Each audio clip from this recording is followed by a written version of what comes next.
What do you think being a successful partner is from your point of view, apart from billing a lot? What do you think the top 3 or 4 attributes of being a successful partner are? I think myself lucky that I did not have to go through what can be quite a tortuous process and taking months and years out of people's lives to get there. But I think the skills that really lend themselves to a successful partner are...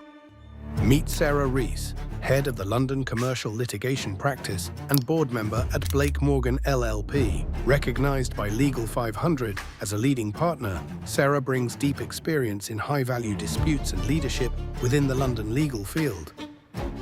It's absolutely vital to be a team player in litigation. You have to lead people, you have to support them through what can be difficult stages in a case, and you can't do it all on your own. There isn't always a right way and a wrong way to do something. I think that you're only as good as anybody in the team, and I really encourage my team to question. I don't necessarily know all the answers. The day that I feel that I know everything is probably the day I should be put out to grass. What factors do you think may affect both partner and firm success in the future? Very difficult questions, Stephen. Welcome to Beyond Billables, lessons from top law firm partners, a new podcast where well-known and renowned law firm partners reveal the secrets of their success. I'm Stephen Rodney, formerly co-founder of Fox Rodney Search, previously one of the best-known legal headhunting boutiques in the last 25 years, and now founder of Integrate Coaching, where we provide tailor-made lateral integration programs for partners joining new law firms. Today, joining me is Sarah Rees, who leads the commercial litigation team in London at Blake Morgan, a national law firm with offices in London, Southampton, Reading, Oxford, Cardiff, and Manchester. Sarah is an elected member of the strategy board, joining the board in May 2024. Sarah's team is Tier 3 in Legal 500 commercial litigation, mid-market 2026, and she's described by Legal 500 as a leading partner. So welcome, Sarah. Thank you, Stephen. It's a pleasure to be on the podcast with you. Thank you. So Sarah, maybe we can start with you just telling us a little bit about your journey to becoming a partner initially. Yes, of course. I qualified in 1990, having undergone my training or articles as it was with Memory Crystal. Yeah. And when I qualified, I moved to a media litigation, general practice media firm called the Simpkins Partnership. I joined the commercial litigation team and started to work very closely, in particular with Lee Goldsmith, a partner in the team at the time. He left the Simpkins Partnership in 1996 to set up what possibly was one of the first litigation boutiques in London. Now I think back on it, and because we'd worked together for such a long time and so well, he invited me to join him. I joined as a partner of the firm, which was a great honour at the time, and we had 6 or 7 years of fantastic cases as a niche practice working in Jermyn Street, and took whatever came, and it was a brilliant time in my career. Reached a stage where Lee wanted to think about doing other things, and so with that in mind, we merged the practice into what was Tarlow Lyons in London at the time, a small full discipline law firm, and I joined that as a partner. And through successive mergers of Tarlow Lyons, I've become a partner at what is now Blake Morgan, as you described at the beginning. Excellent. So you have had quite an unusual route to partnership, joining, as you said, what possibly the first litigation boutique. So that's very interesting. I mean, what do you think being a successful partner is from your point of view, apart from billing a lot? And how do you think the skills which you possess have helped you become that successful partner? What do you think the top 3 or 4 attributes of being a successful partner are? Well, it's interesting reflecting on this, and I have not had possibly the same journey as others to partnership. I think myself lucky that I did not have to go through what can be quite a tortuous process and taking months and years out of people's lives to get there. But I think the skills that really lend themselves to successful partner are being tenacious, being tough, being a team player. I think it was key to my progress out of the St Kitts partnership and into Goldsmiths and beyond, being a good team player with Lee Goldsmith and others. And ultimately, partners have to be profitable. Yes, so that obviously goes back to the Billables point. And as someone who, as I understand it, has had 3 children as you're in the process of becoming a successful partner, can I also ask you whether, and if so, how your journey to success you think differed from your male counterparts? I can honestly say I don't think it differed. I think I had the same journey I would have had I not been a mother. I somehow managed to balance everything. I tried not to bring too much of the mother aspect to the office, possibly to the detriment of the children sometimes, but I feel that I've always been in work environments that have supported me through having the family that I have. And I can't, having thought about this for this particular question, I can't put my finger on anything that I felt was different in terms of getting to partnership. Okay. Do you think, and I appreciate you are a litigator, so you might not necessarily have focused on this, but do you think being a litigator makes it easier for a working mum to become a partner? Than there's a kind of feeling, I think, in the law firm world that if you're a corporate partner, in particular private equity partner, that's tougher for a working mother to become a successful partner. But do you agree with that, or not really? I think that's possibly right. I do think that litigation brings peaks and troughs of workload. I have through the years, I have seen friends who have been in M&A, private equity, and the relentless long hours, weekends, holidays can have taken their toll, and it's a shame when people have just felt they can't cope with it anymore. Litigation certainly brings its long hours, but it isn't as regular as other areas, and not always, but you often have a sense of when it's going to ramp up. It's been a forgiving discipline in that sense. Okay. So slightly more predictable, possibly, than what those kind of other disciplines, mostly.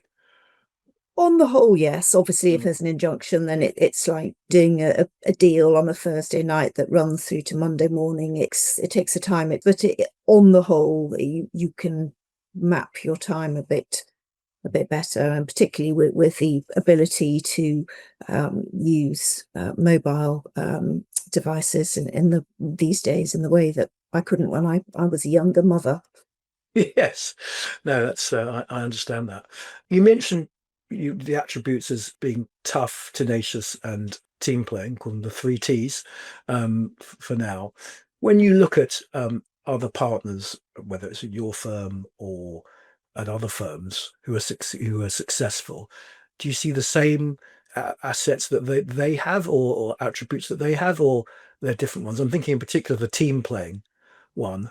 Do you think most successful partners are team playing, or obviously there are some partners who are well known to be much more individualistic and yet are seen as successful? I'm just interested in your thoughts on that.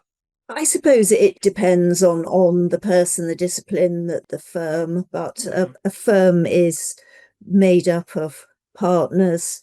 There has to be some element of teamship, in my view, and I feel that certainly in my area, it's absolutely vital to be a team player in litigation. You have to lead people, you have to support them through what can be difficult stages in a case, and you can't do it all on your own. And I think the person that does that is not doing the best job for the client necessarily. And I think litigation just is a team discipline anyway, including the client. It isn't just about the lawyers. You have to bring on board the client as well as all the fee earners in your immediate to do the job.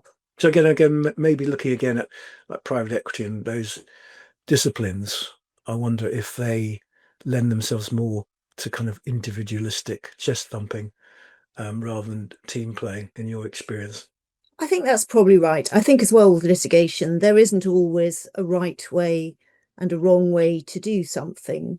I think that you're only as good as anybody in the team. And I really encourage my team to question. I don't necessarily know all the answers. And I think that we get a much better result by questioning each other. And it's the day that I feel I know everything, is probably the day I should be put out to grass. Okay. That's good. What didn't you appreciate about being a partner until you became one? And how did that influence you? How does that influence you in mentoring future successful partners? It's a tricky one because with my route to partnership not being orthodox and not preparing for it in the way people have to these days, I had a light bulb moment of, gosh, I'm a partner. It kind of came with the way we were working at the time and the firm that I became a part of. I think that what don't necessarily realise until you are a partner is that that's kind of the beginning. You can't ever feel that you've got there and everything is going to be perfect.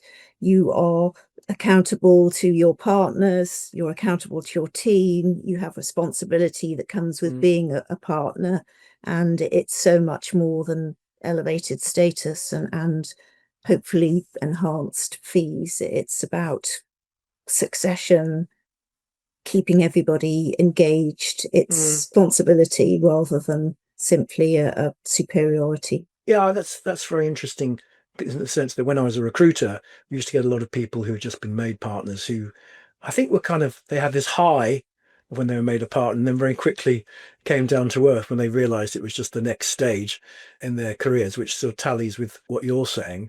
Do you see some people who have made partners internally, I'm not talking about laterals necessarily here, who struggle initially as a partner? And why do you think that happens sometimes? I'm not particularly aware of that. Okay. I suspect does happen, but I think we have a very rigorous route to partnership, and I think that people know what being a partner means before they get there, which is a good thing.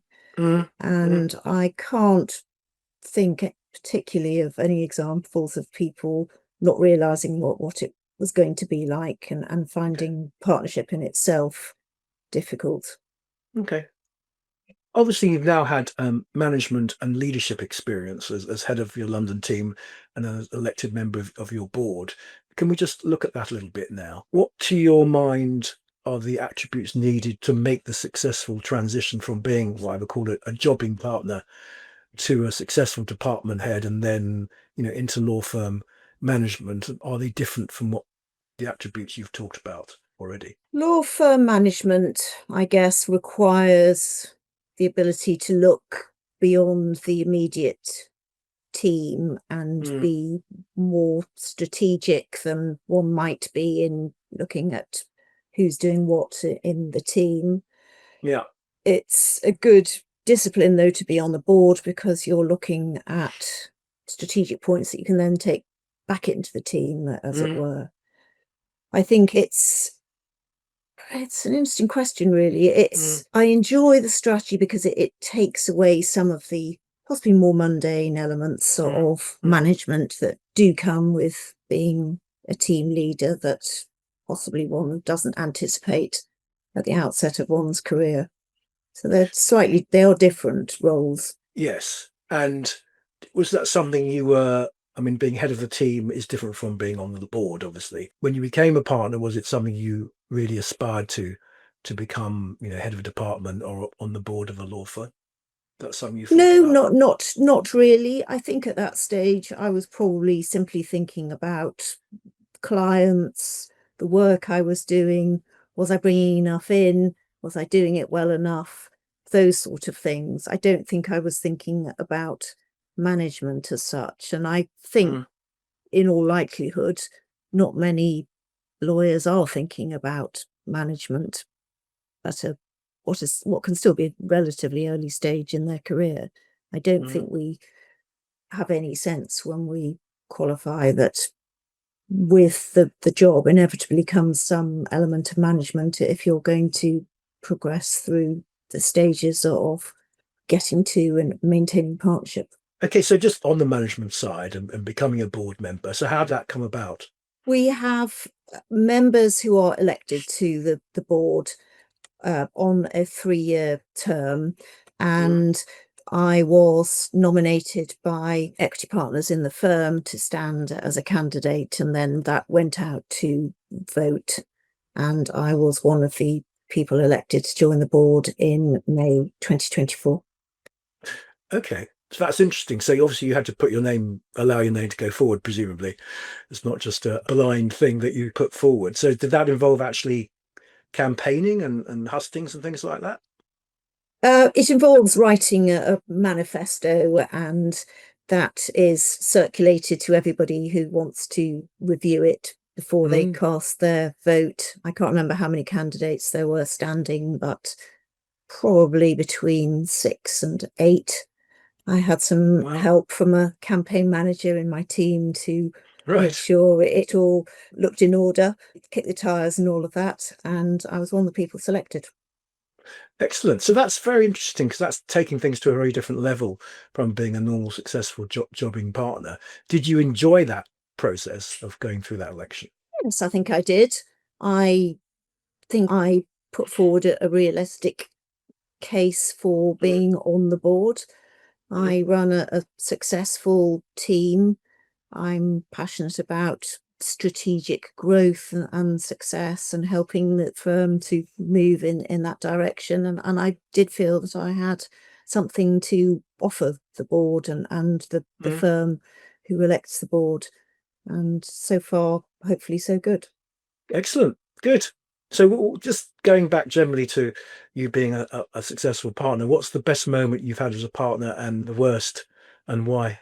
Very difficult questions, Stephen.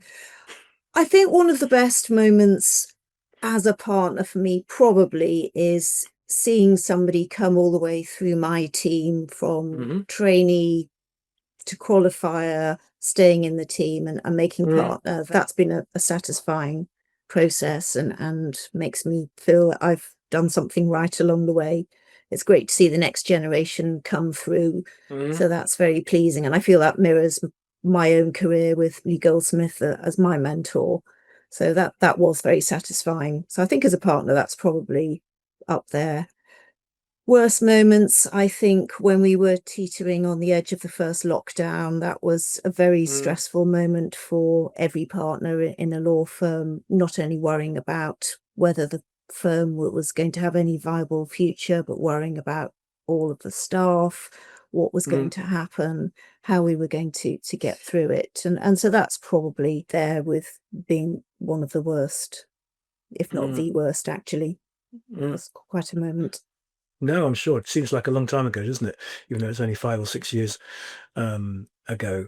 I mean, you've mentioned the lockdown and the pandemic. Do you think agile working is something which is going to help future successful partners become successful or not? Or what's your thoughts on it? I think it does. I think it's transformational for working parents, and I'd stress parents, not simply mothers. It's great to see much more co-parenting these days, and I think that the ability to bring agile working into the way we work is a game changer.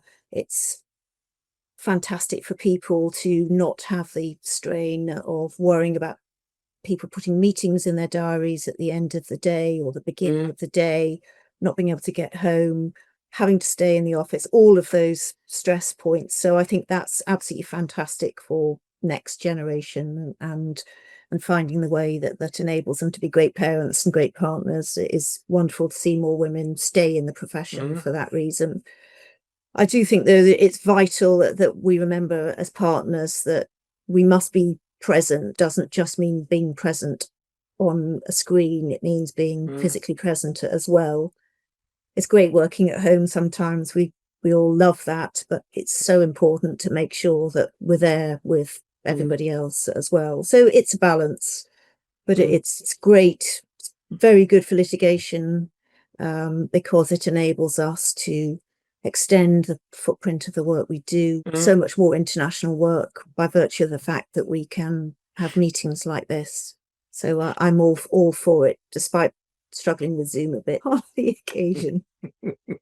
No, it's very interesting you say that, because I think there's a general thing that there's a kind of kickback against agile working a little bit from certainly some law firms, maybe more US law firms than UK ones, and definitely financial institutions who have definitely moved back, I know, to either I think at least 4 days a week. So do you think they're making a mistake by doing that? I think it's a mistake. At the end of the day, we are bricks and mortar law firms. So I understand the desire to have people in the office, and I do believe in being in the office, but I think it's about finding that the one size fits all. It does depend on the practice that people have. And I think the ability to recognise that there are phases in people's careers where they may need a bit more agile working than other times. But I think it's about balance, and it's about trust and making sure that people aren't working as ships in the night, and that there is sufficient contact within the team and the broader office. I think mandating 4 days is understandable, but not necessarily crucial. Yeah, no, I'm sure you're right, actually. It'd be interesting to see what happens in the next couple of years on that. If we can move now, I mean, obviously I am now involved in the integration of laterals.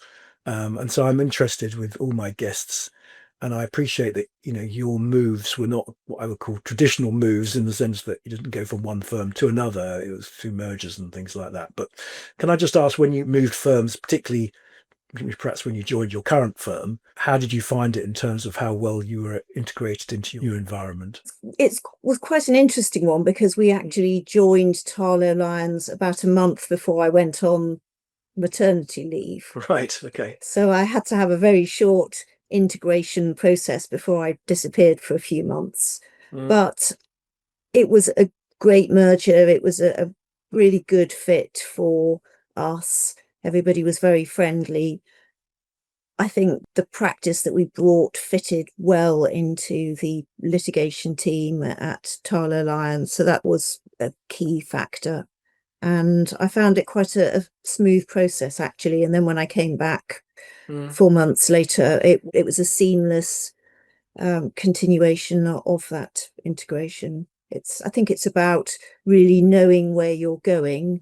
And I think it's about the firm that's taking the laterals really knowing what they're getting, and the synergy then is good. Okay. So as someone who's either directly or indirectly been responsible for recruiting laterals, what do you see as the key reasons for success of those laterals who have joined you and thrived, whether it's your direct department or other departments in the firms that you've been with? I think what makes a real difference is when a firm works with a headhunter such as you, and the headhunter really understands, as I was, not as you were in your former life, but when they really understand the client firm that they're working with, and they can sometimes they can actually see gaps in the firm that the firm itself can't see. And so I think that relationship is very important. And similarly, the relationship with a candidate is important as well. I think it really pays for each side to know for the intermediary to really understand who they're working with. I think that's really important. And I think a sense of realism around a business plan is critical as well. Yeah, I think those are probably the key things, to my mind. I mean, on the business plan, that's interesting you say a sense of realism, because I think there's a view that a lot of business plans, are produced by candidates who are being a little bit optimistic, or maybe the firm's being optimistic where they're going to. So when you see a business plan which says they're going to bring X £100,000 worth of work, what are your thoughts? What are your immediate thoughts when you see that? Well, I try not to be too cynical, but with a litigator, some cynicism is natural. It's very difficult to apply a broad brush approach. I think that if it is an existing client base, then that's likely to follow, because people do tend to follow the partner they're working with.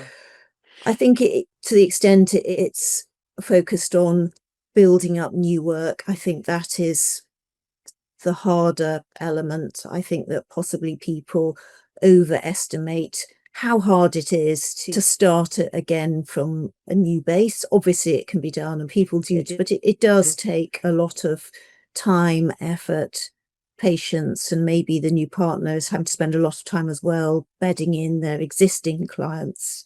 So I think it's probably quite a challenging first year for any lateral hire, but I think it's that area of what I might build up as opposed to what I've got, which is the area I probably challenge. Okay.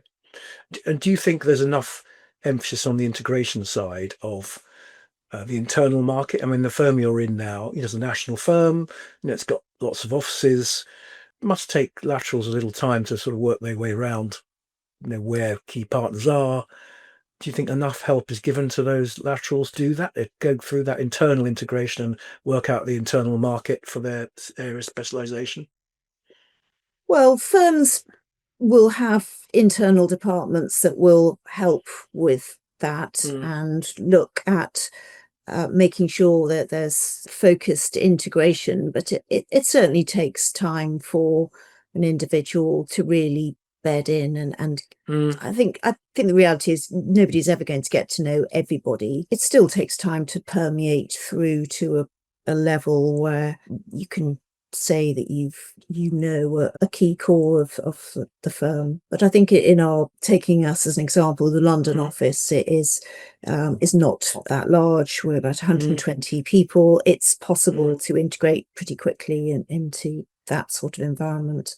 And then, like other firms, we'll have conferences and away days and opportunities for people to meet their partners. Yeah, good. So it sounds like that Blake Morgan are doing reasonable amount on the integration front for their laterals. We invest heavily in laterals. We want them to make a success of joining and give them every support for that. Good.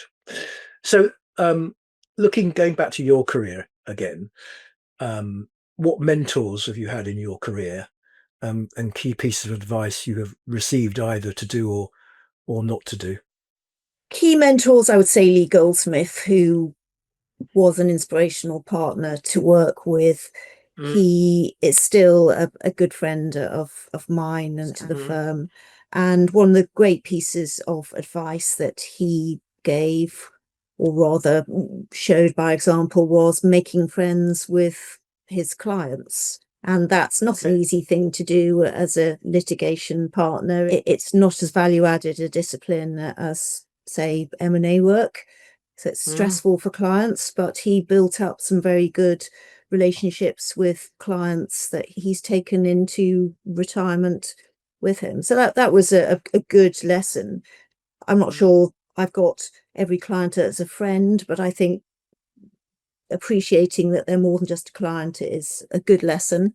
So that's a positive one. One of my other lessons came very early on as a trainee, when I was so busy, I didn't have time to even get any time down on my timesheet. And the financial manager at Memory Crystal took me aside and said, "Sarah, you may think you know how to do the job, but if you can't record your time, you'll get nowhere." And that stayed with me throughout my career. Excellent. So two very different pieces of advice. On the making friends with your clients, do you think that is something which associates coming up now feel more or less comfortable with than you did? I think so, because I think that associates have more contact with clients, possibly, than earlier days, everybody is on the emails, everybody tends to be on the Teams calls. And I think as a group, my team, that's the way we operate. We have a team ethos. So everybody on case will be on all of the calls with the client. So there's good contact. They can't just hide behind a partner. I mean, a partner has to lead and take responsibility for how the case is being run, but everybody has a line of contact to the clients. Okay. And so in terms of making friends with your clients, what do you think how does that help your practice? How does that help you to become a successful partner or remain one? I think it's a trust thing. It means that clients will come to the partner they're most used to dealing with, even if it's something that it is not for our team. They'll come to us to point them in the direction of the person that can deal with whatever it is they need dealing with. So I think it's a relationship, and it's important that clients feel comfortable using us, because if they are using us for litigation, then they've got to feel they can trust us with running their dispute for them. And I think that is so much more than just going to a nameless partner in a law firm. They want to feel that you're personally fighting for them and that they're comfortable with the advice and the direction that you're providing. So do you think that actually enables you, because you're obviously competing against much larger teams in larger firms, so does that becoming friends, do you think, give you an advantage sometimes on those kind of more faceless, numerous team members in much larger firms that you face up against? I think it does. The clients and the counsel teams that we work with seem to appreciate the fact that we take time to get to know everybody on the case, and the clients will know counsel and they'll know everybody in the team to some extent. And I think that does make a difference, because the clients feel that we know what the issues in the case are. Counsel feel that we know what the issues in the case are. It just works better. I so much prefer it where we have that sense of camaraderie and engagement from the client. It doesn't mean that we don't give the client advice they don't want to hear. That comes with a job, we have to do it. But I find it's easier to get them to follow the advice if we have a good relationship in the first place. It's much harder to deal with clients that difficult to engage with from the outset. Yeah, it's interesting. I always remember, I won't name him, I think he still might be practicing, the first boss I had as a newly qualified, who loved acting, he was a litigator, who loved acting against the large firms and having 5 or 6 people against him. He would specialize in ringing each person and telling them something slightly different, so that he knew that would cause chaos at the other firm, and it did. And then so when there was a meeting, his client would see that he was a master of everything on the case, and then see the other side who were a little bit confused because they were being told different things by him. And it was a strategy which worked. I'm not suggesting you have that strategy, but I thought it was a very interesting way, and he was very friendly with his client. So it was quite, does that ring any bells? Is that something you guys do occasionally? No, but I'll share that one with the team and see what they think, Stephen. Excellent. Watch this space. Okay. Can you I realise the quiz question is a little bit sort of esoteric, but can you think of, and it's not referring to your firm, successful partners who you've seen in the market who've moved firms and not been able to replicate their success in their new home, and why do you think that might have happened? I think whether somebody's replicated that success or not, I suppose maybe the fact they haven't is demonstrated by the moves that they make. I don't know what the reason for failure would be, but I guess it probably comes down to a misalignment of expectations on each side, and probably ultimately somebody not being able to bring across and develop what they hoped they would be able to. And I think that probably is the ultimate reason for lateral hire not being a success.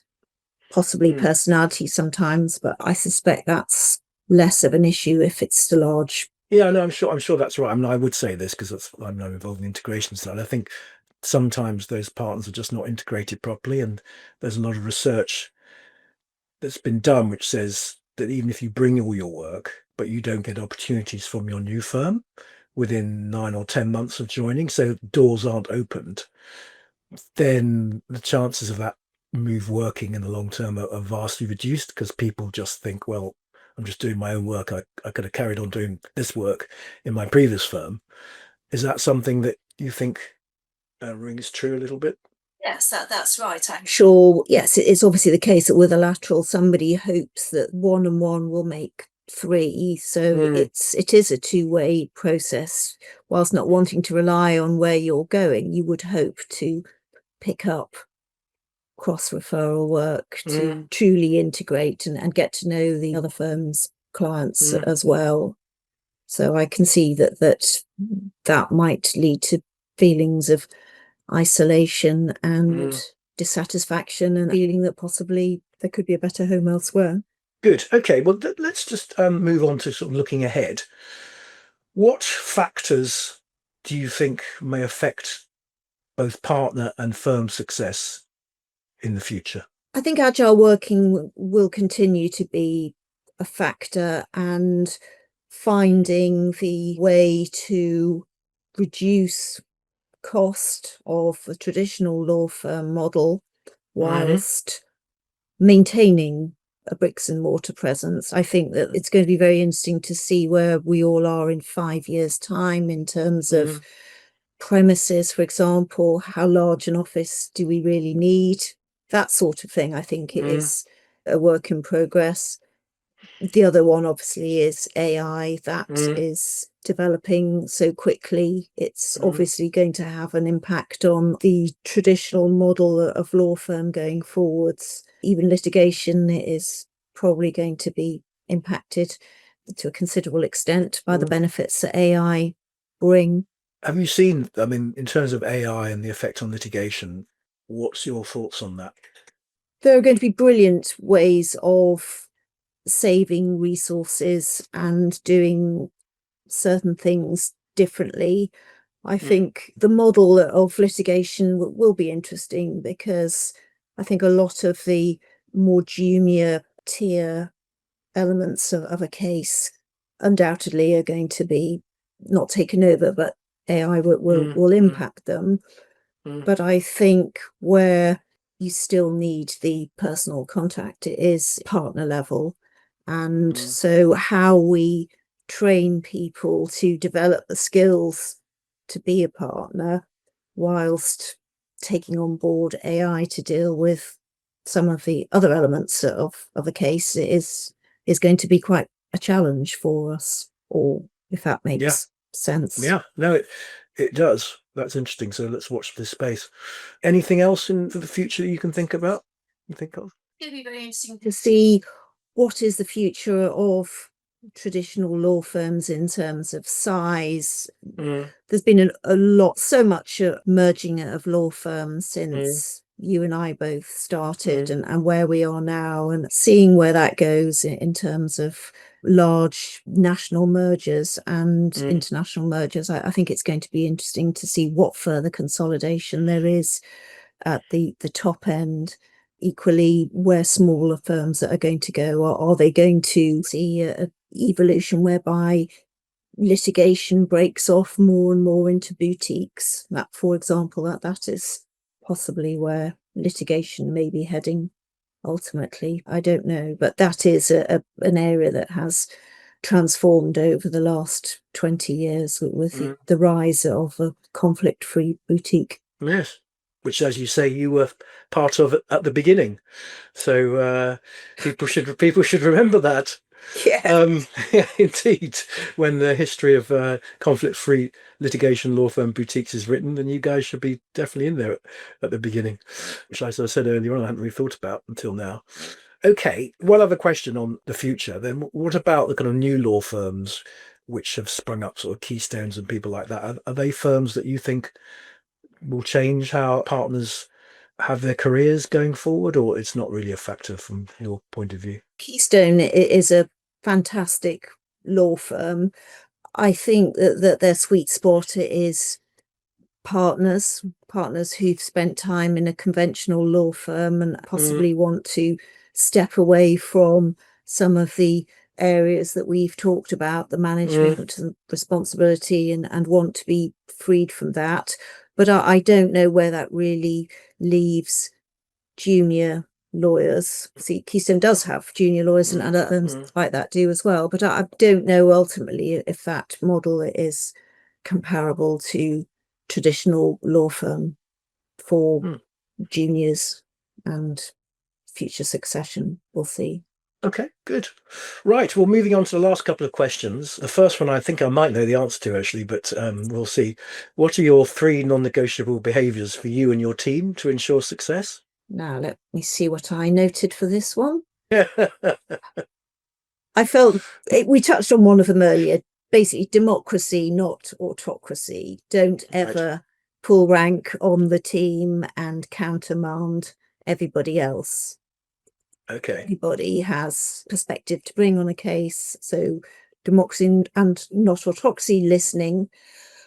Always stay outwardly calm, even if inside you're in a complete panic. It is so much better if you can count to 10, and when the team are looking to you to lead, you've got to try and lead and not start to show weakness. Never look to blame anybody else if things go wrong or could have been done better. Let's look to learn from that, how we might do it next time, and not be the partner that shouts at someone and sends them into the loo for a tearful half hour, which certainly was my experience as a trainee, one I would not want to inflict on anybody else. Okay, very interesting. And what's your final question? What's your one golden rule to be a successful partner? Just keep going. Excellent. Excellent. Well, on that note, we will keep going for another couple of seconds. But thanks, Sarah, for being our guest on Beyond Billables, Lessons from Top Law Firm Partners. It's been a fascinating time, and thank you again for coming on. And it's been great to hear from you on what, from your side makes a successful partner. So thank you for taking the time to speak to us. Join us on our next episode of Beyond Billables, Lessons from Law Firm Partners, where we'll have another top partner who will share their secrets of success. See you next time.